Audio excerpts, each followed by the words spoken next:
सुत बन के आऊंगा।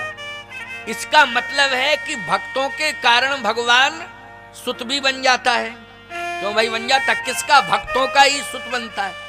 भक्त चाहे कि सुत बन के आओ तो भगवान सुत बन के आ जाता है। यही बात मैंने कही थी ना कि प्रेम यदि भक्त के अंदर है तो परमात्मा प्रेम के बंधन में बंध जाता है, और प्रेम के बदले जो भी भक्त चाहता है भगवान वह सब देने को तैयार हो जाता है। इसलिए मैंने कहा था कि प्रेम में उपासना होनी चाहिए, उपासनात्मक प्रेम होना चाहिए। होना चाहिए कि नहीं? अब प्रेम में गिरावट कहाँ आ रही है? गिरावट यही आ रही है प्रेम में कि बोलो भैया संतान को माँ बाप ने प्रेम दिया कि नहीं? लेकिन संतान माँ बाप से तभी तक प्रेम करती है जब तक विवाह बंधन में नहीं बंधती। और विवाह बंधन में जैसे ही संतान बंधी, ईमानदारी से बताओ, घर में दीवार दूसरी खड़ी, बोलो उसी समय घर में दूसरी दीवार खड़ी और रसोई दूसरी बनी। बोलो बनी रसोई दूसरी कि नहीं? माँ बाप वो कहते हमारा क्या होगा? ऐसा है कि अकेले हम ही तो नहीं है, दूसरा भी तो बेटा है, उसकी भी तो जिम्मेवारी है। तो माँ कहती है कि बेटा इंतजार तो मैं उस दिन का कर रही थी कि मेरा बेटा बहू लाएगा घर में, और जब घर में बहू आएगी तो गरम गरम रोटी खिलाएगी, गरम गरम रोटी खिलाएगी, और सिर में दर्द होगा तो बहू हमारे सिर में तेल लगाएगी, जब दर्द होगा तो सिर में तेल डालेगी, भूख लगेगी तो भोजन खिलाएगी, प्यास लगेगी तो पानी पिलाएगी। सोच तो मैं यही रही थी। अब वो बालक जो है इतना विवश हो गया कि वो अलग रहने के लिए मजबूर हो गया। बोलो हो गया अलग रहने के लिए मजबूर कि नहीं? इसका मतलब ये है कि उसका प्रेम मां से दूर हो गया, उसका प्रेम पिता से दूर हो गया। जो प्रेम माता पिता के प्रति था वो प्रेम पत्नी से जुड़ गया। बोलो जुड़ गया कि नहीं? इसका मतलब है कि प्रेम में गिरावट आ गई कि नहीं? अब पत्नी कह रही होगी कि महाराज जी ये धर्म है पति पत्नी का आपस में प्रेम करें। पति पत्नी आपस में कौशल्यादि नार प्रिय सब आचरण पुनीत, पति अनुकूल प्रेम दृढ़, पति अनुकूल प्रेम दृढ़। कौशल्या केकई सुमित्रा अपने पति से प्रेम करती। अगर हम अपने पति से प्रेम कर रहे हैं तो इसमें टिप्पणी करने की क्या जरूरत है? मैं टिप्पणी नहीं कर रहा हूं, मैं संदेश दे रहा हूं। मैं ये नहीं कहता हूं कि पत्नी को पति से प्रेम नहीं करना चाहिए, पति को पत्नी से प्रेम नहीं करना चाहिए।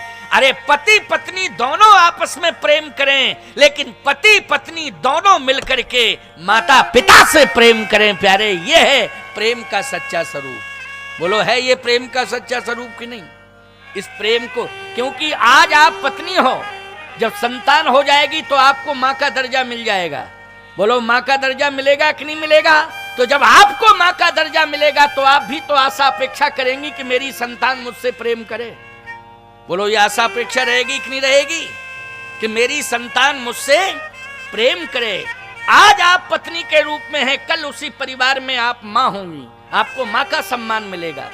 इसलिए मैं कह रहा हूं कि पति पत्नी दोनों को मिल करके माता पिता के चरणों में प्रेम करना चाहिए, ये धर्म कहता है। एक बात मैं और कह रहा हूं, एक पक्षी बात मैं कभी कहता नहीं हूं। बात जितनी भी कहूंगा उतनी सबके कल्याण की कहूंगा, चाहे पति हो, चाहे पत्नी हो, चाहे पुत्र हो, चाहे प्रपौत्र हो, कोई हो, सबका जिसमें कल्याण हो वैसी बात करूंगा। जीवन में एक ऐसा दिन आता है कि शास्त्र की सम्मति से प्रत्यक्ष रूप में एक नारी को परमात्मा मिलता है पति के रूप में। बोलो मिलता है परमात्मा कि नहीं? पति के रूप में उसको क्या मिलता है? परमात्मा मिलता है। और एकांत में नहीं मिलता है, 33 करोड़ देवताओं के समक्ष मिलता है। मंडप के नीचे अग्नि भी साक्षी होती है, देवता साक्षी होते हैं, समाज के लोग साक्षी होते हैं, रिश्तेदार साक्षी होते हैं। बोलो होते हैं कि नहीं होते हैं? और सबको साक्षी बना करके तुम्हें एक परमात्मा मिल गया।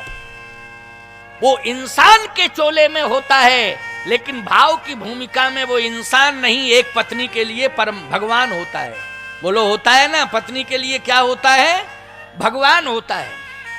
और यहां तक संत तुलसीदास जी महाराज कहते हैं, एक ही धर्म एक व्रत नेमा,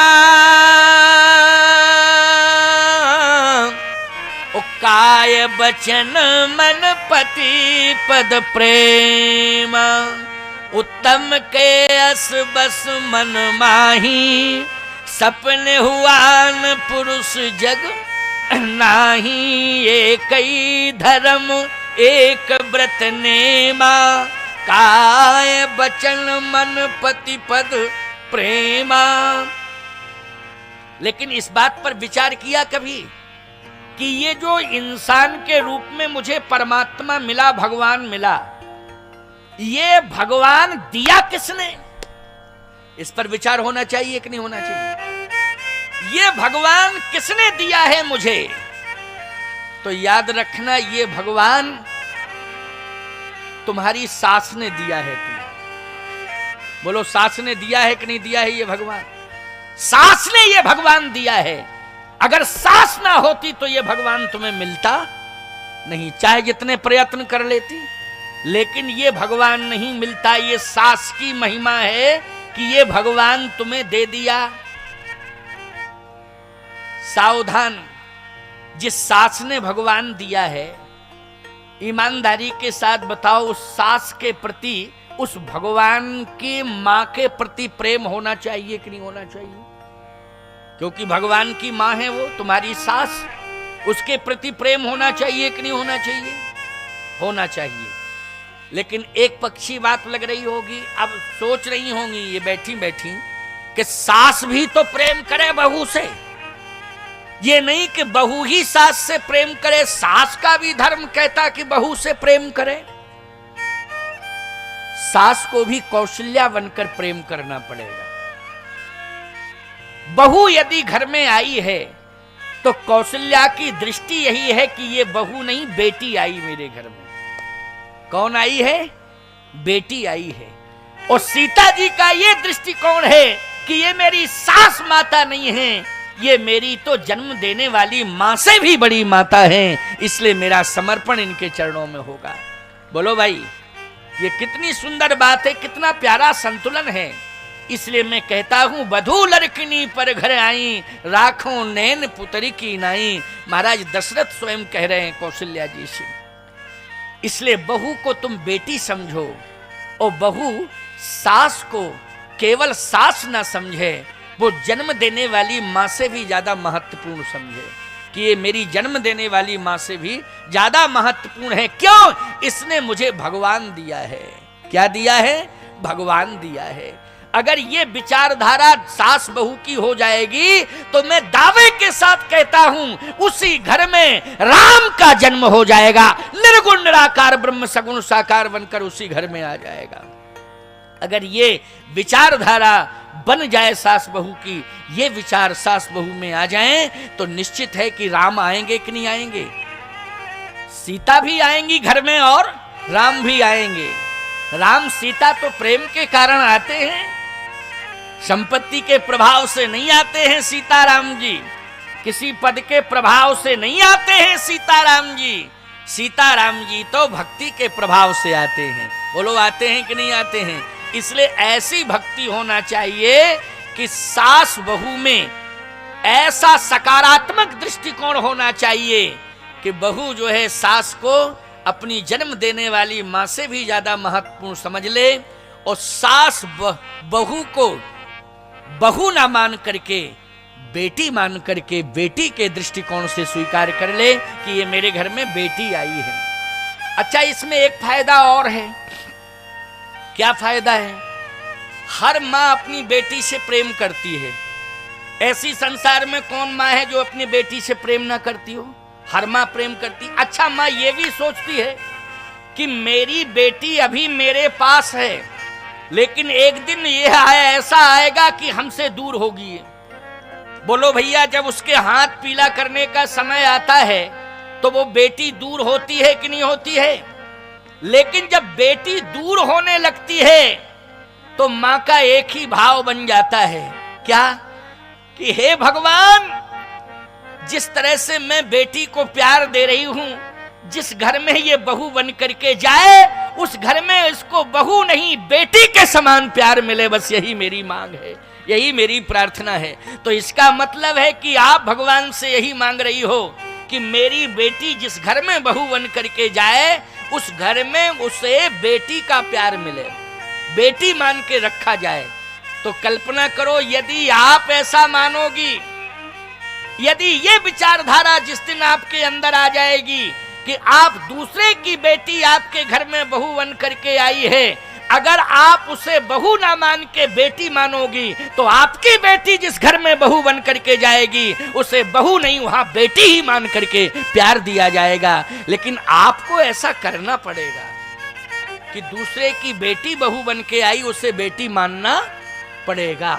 अगर इस तरह का संतुलन बन गया तो निश्चित रूप से राम जी को आना ही आना है, किसी ना किसी रूप में राम को आना ही आना है। अथवा आपकी संतान राम का विचार लेकर के आएगी, राम का आदर्श लेकर के आएगी, आपकी संतान महान बनेगी। इसलिए कहता हूं कि विचारों में संकीर्णता नहीं होनी चाहिए, विचारों में उदारता होनी चाहिए।